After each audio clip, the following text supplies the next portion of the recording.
તારીખ 24/1/24ના રોજ ફરિયાદી ટંકારા મુકામે આવી અને જાહેર કરેલ હતું કે એમના પતિએ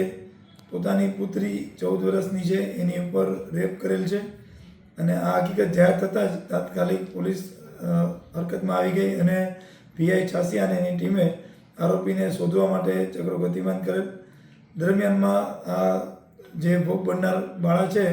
એનું મેડિકલ કરાવવાની કાર્યવાહી કરવામાં આવી અને સાથે સાથે આરોપીની શોધ દરમિયાન આરોપી મળી આવતા આરોપીને અટક કરવામાં આવેલ અને આ કામે ભારતીય ન્યાય સંહિતાની 64(2) FI તેમજ પોક્સો એક્ટ મુજબ અલગ અલગ કલમો લગાડી